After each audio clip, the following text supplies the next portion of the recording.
नमस्कार दोस्तों, मेरा नाम है प्रवीण और आप देख रहे हैं पाविका फ्लिट्स इस चैनल को एक बार फिर से। तो आज मैं लेकर आपके लिए बहुत ही important numerical again from the strength of material, यानी कि जो आज हम डिस्कस करने वाले topic again axial loading problems. जो क्वेश्चन नंबर है हमारा 4। ऑलरेडी हमने इसी टॉपिक पे 3 क्वेश्चन किए हैं। ओके, और ये है आज का हमारा क्वेश्चन नंबर 4।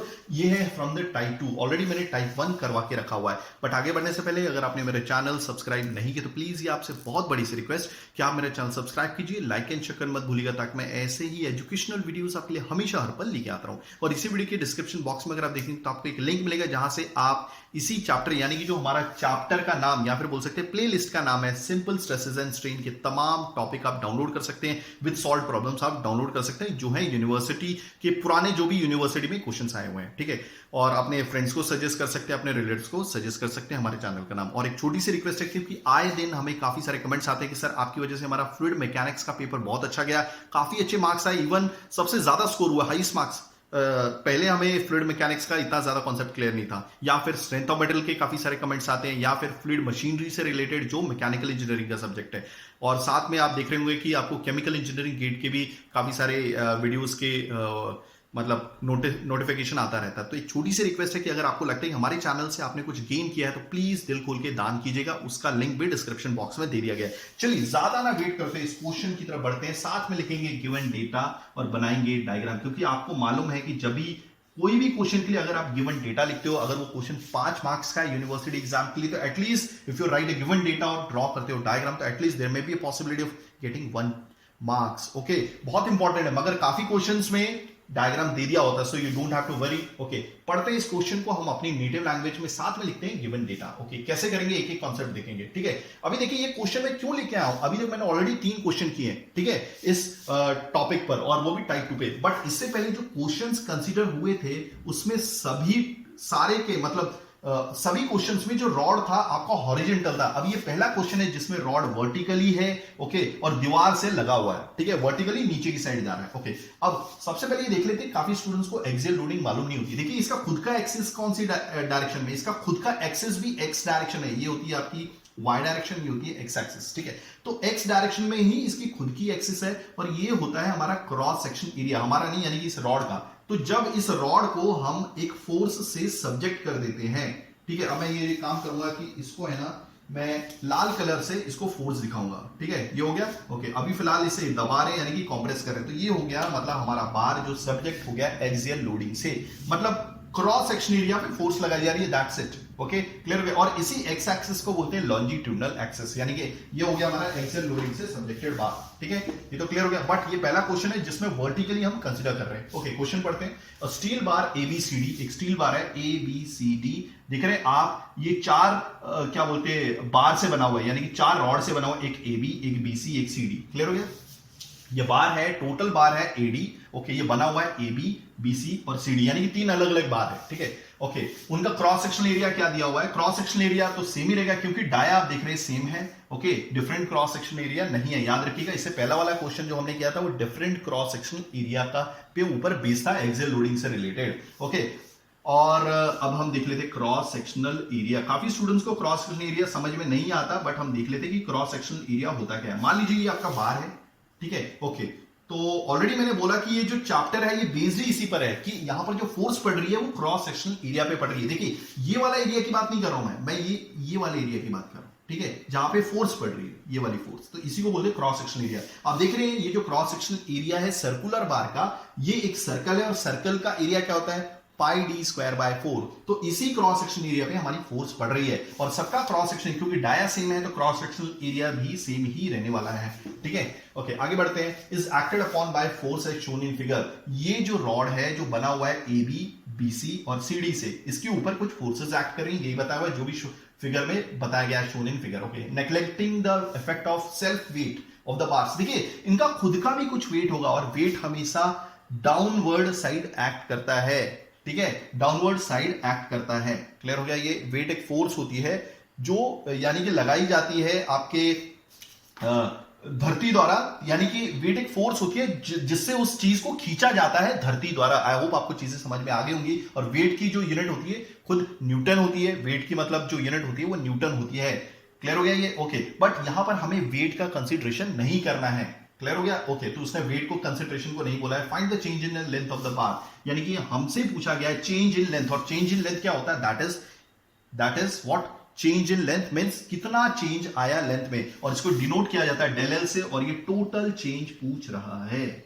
हो गया क्लियर? ओके, इसमें ई लेने को बोला है, क्या है? That is E equal to ये है, ये हर एक मटेरियल की प्रॉपर्टी होती है। अभी ये स्टील बार है, ये पूरा बना हुआ स्टील बार से, क्लियर हो गया? ओके ओके, तो कितना दिया हुआ? 200 गीगा पास्कल। अभी गीगा क्या होता है? 10⁹ पास्कल। ओके, एक काम करेंगे, इस गीगा पास्कल एक रिलेशन दे देता हूं, एक 1 giga pascal is equal to 1 kilo newton per mm square.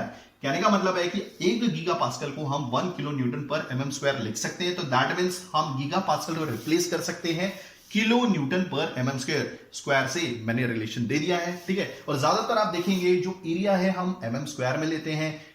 अगर क्या बोलते हैं प्रेशर लेना है तो न्यूटन पर mm स्क्वायर में दिखेगा आपको, स्ट्रेस होगा तो न्यूटन पर mm स्क्वायर में ही दिखेगा आपको।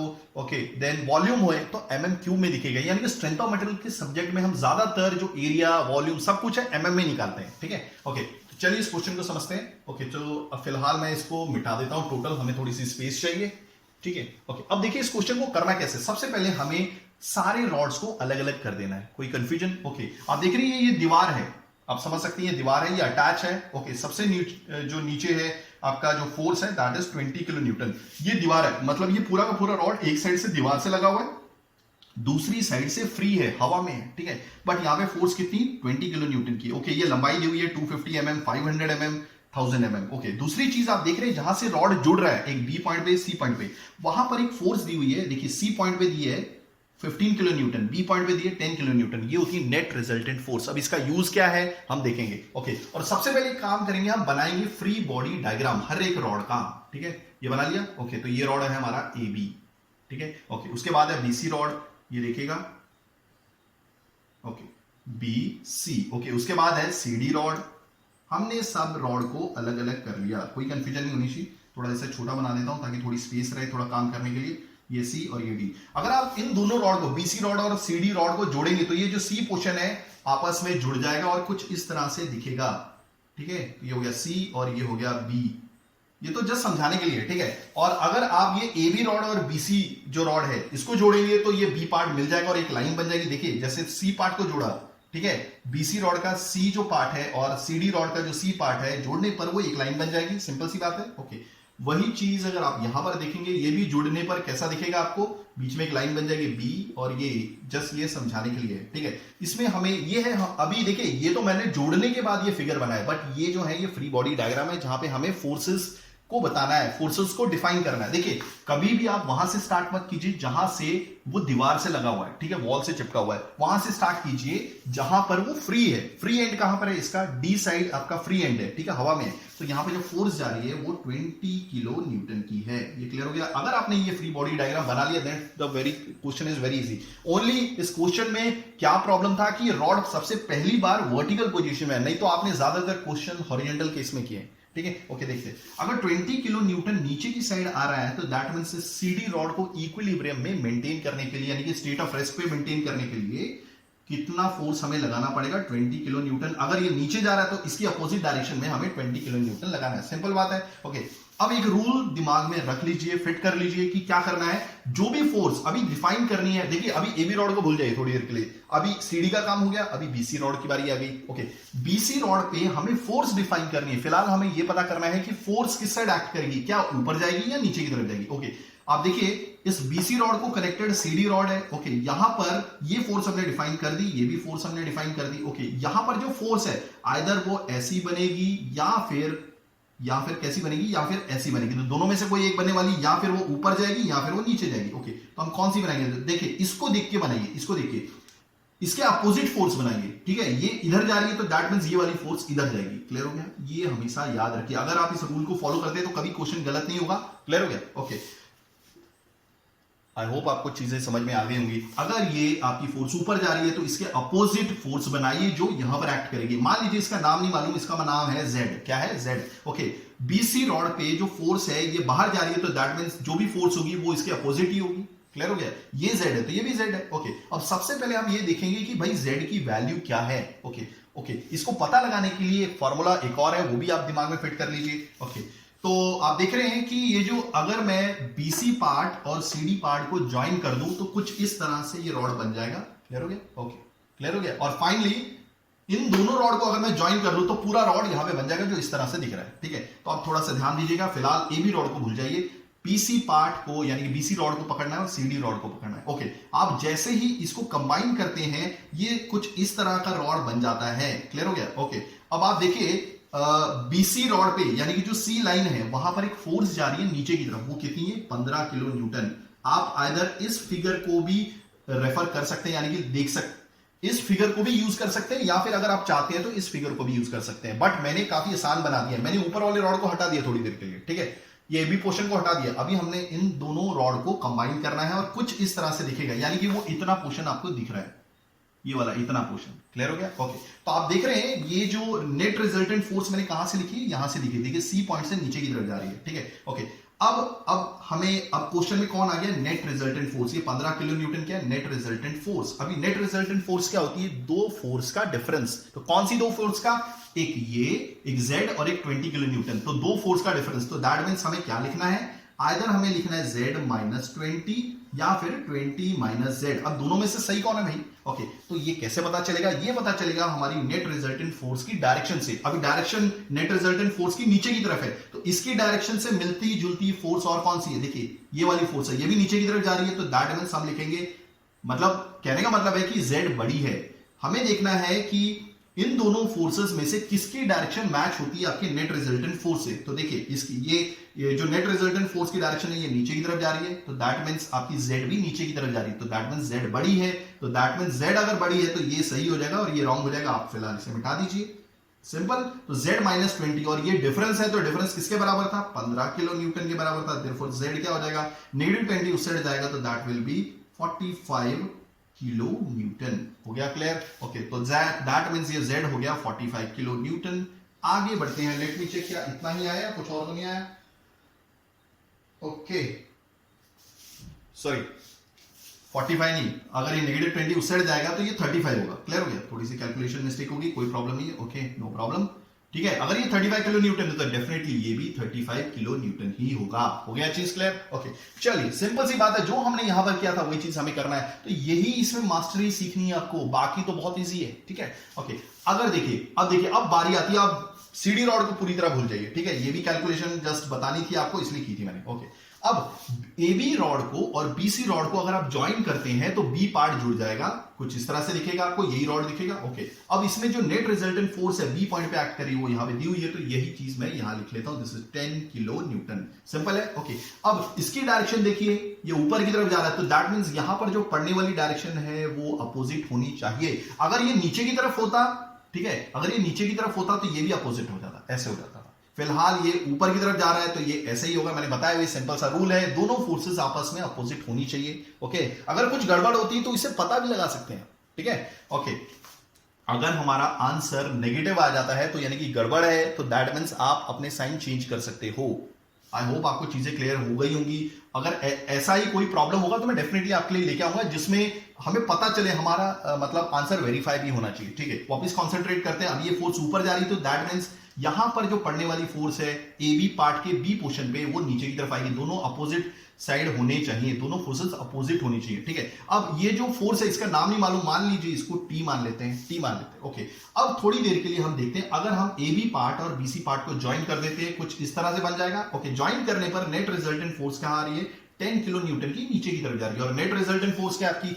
Difference in two forces. अब ये कौन सी दो फोर्सेस है भाई? यही फोर्सेस है, एक T और एक 35। ओके, तो आंसर आएगा आइदर ये डिफरेंस जो होगा T माइनस 35 होगा या फिर 35 माइनस T होगा। हमें कैसे पता चलेगा? मैंने ऑलरेडी बताया कि नेट रिजल्टेंट फोर्स की जो भी डायरेक्शन होगी वही डायरेक्शन, ठीक है, किसी की होनी चाहिए और वही बड़ा होगा। ओके, तो आप देखिए नेट जो नेट रिजल्टेंट फोर्स है उसकी डायरेक्शन नीचे की तरफ जा रही है, तो ऐसी दोनों में से कौन सी फोर्स है जिसकी डायरेक्शन नीचे की तरफ जा रही है? तो डेफिनेटली वो टी है, तो दैट मींस ये करेक्ट है और ये रॉन्ग है, तो इसे मिटा दीजिए। ओके, तो टी माइनस 35 क्या होगा? वो ही आपके डिफरेंस के बराबर होगा 10 के। So therefore T is equal to, ये नेगेटिव 35 उस साइड जाएगा तो that will be 45 kilo newton. Clear हो गया? सो दैट मींस यहां पर लिख देता हूं, दिस इज 45 किलो न्यूटन। तो दैट मींस अगर ये बाहर की तरफ जा रहा है तो ये अपोजिट की साइड जाएगा 45 किलो न्यूटन। हो गया clear? So that was your question. ठीक है, तो फिलहाल अब हम इसे मिटा लेते हैं, अब ये बहुत इजी है। क्लियर हो गया? ओके, तो सबसे पहले हमें क्या पूछा था? Net change in your total length. सबसे पहले रॉड एबी के लिए देख लेते हैं। ओके, डेल एबी क्या आएगा?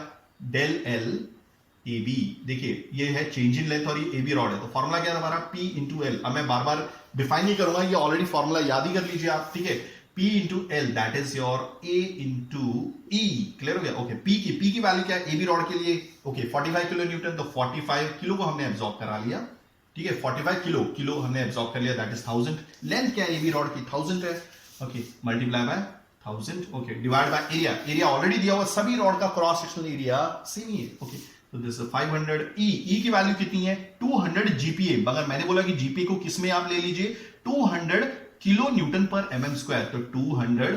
ठीक है, जीपीए को हम लिख सकते हैं 1 GPA is equal to 1 kilo newton per MM square. मतलब जीपीए की जगह अब हम क्या लिख देंगे? That is your kilo newton per MM square. Okay, 200 लिखा तो किलो को एब्जॉर्ब करा लेते हैं। ठीक है, अगर आप इसे सॉल्व करेंगे, del A B is equal to, okay ये ए बी याद रखिएगा, ये बेस पर है। ठीक है, ये चेंज इन लेंथ है, तो ये कितना आ रहा है? That is your A B